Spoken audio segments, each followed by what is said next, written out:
এক সময় এক পুতুল তার মালিকের অপমানের প্রতিশোধ নিতে বের হয়েছিল। মাঝরাতে সে এক গাদা সসেজ ছুঁড়ে ফেলে দেয়।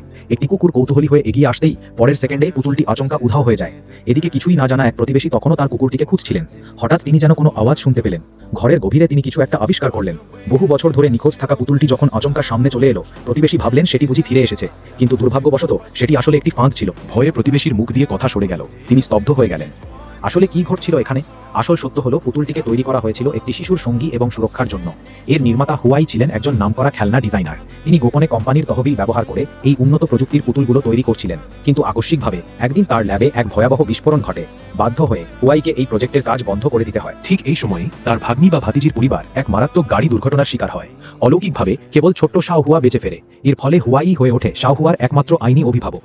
একদিন ল্যাবের ভেতরে শাওহুয়া একটি রোবট দেখতে পায় এবং খুশিতে মেতে ওঠে। শাওহুয়ার আনন্দ দেখে হুয়াই সিদ্ধান্ত নেন যে তিনি পুতুলটিকে শাওহুয়ার সাথে জুড়ে দেবেন। যেমন ভাবা তেমন কাজ। বাক্সে থাকা সমস্ত খুচরা যন্ত্রাংশ তিনি আবার জোড়া লাগাতে শুরু করলেন। সহকর্মীদের সহায়তায় অবশেষে পুতুলটিকে সফলভাবে পুনর্নির্মাণ করা হলো। শাওহুয়ার সাথে পুতুলটির সফল পেয়ারিং এর পর হুয়াই সেটিকে বাড়িতে নিয়ে আসেন এবং শাওহুয়ার সাথে একটি ছবি তোলেন। কিন্তু এই পুতুলের সিস্টেমে একটি স্বয়ংক্রিয় আত্মরক্ষা মোড সেট করা ছিল। নিজের ত্রুটিগুলো দূর করতে এটি নিজেই নিজেকে অনবরত আপডেট করতে শুরু করে। এই অনিয়ন্ত্রিত আপডেটের কারণে শিশুটিকে রক্ষা করার জন্য পুতুলটি যে কোনো চরম ও নির্বিচার পদক্ষেপ নিতে শুরু করে।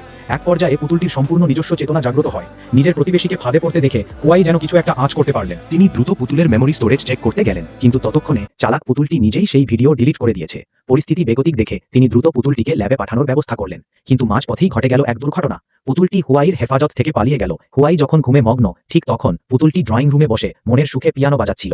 চোখ খুলেই এই দৃশ্য দেখে হুয়াই আতঙ্কে শিউরে উঠলেন। পুতুলটি ঠান্ডা মাথায় ব্যাখ্যা করল যে সে কেবল শাওহুয়াকে রক্ষা করতে চায়। হুয়াই বাধা দেওয়ার চেষ্টা করতেই পুতুলটি তাকে জোরপূর্বক টেবিলের ওপর চেপে ধরল। ঠিক তখনই সেখানে শাওহুয়া চলে আসে এবং টেবিলে এক গ্লাস লাফিতে মদ দেখতে পায়। পুতুলটির বিভ্রান্তির সুযোগ নিয়ে শাওহুয়া গ্লাসটিতে আঘাত করে, কিন্তু সবকিছুই যেন এক মরীচিকা ছিল। সৌভাগ্যবশত পুতুলটির মূল মস্তিষ্ক আসলে একটি পানির ট্যাঙ্কের ভেতর রাখা ছিল। হুয়াই কোনোমতে সেখান থেকে পালিয়ে বাঁচলেন। কিন্তু স্বস্তির নিঃশ্বাস ফেলার আগেই পুতুলটি অদ্ভুত ও ভয়ঙ্কর ভঙ্গিতে এক নারীর দিকে এগিয়ে যেতে লাগলো।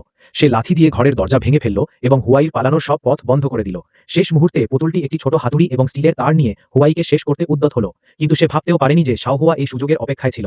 শাওহুয়া পেছন থেকে একটি স্ক্রু ড্রাইভার নিয়ে সরাসরি পুতুলটির মুখে ঢুকিয়ে দিল, যা পুতুলটি গিলে ফেলতে বাধ্য হলো। হুয়াই এবং শাওহুয়া যখন ভাবলেন যে তারা অবশেষে নিরাপদ, তারা তখনও জানতেন না যে চতুর পুতুলটি ইতিমধ্যেই তার সমস্ত ডেটা অন্য একটি রোবটের ভেতরে ট্রান্সফার করে দিয়েছে।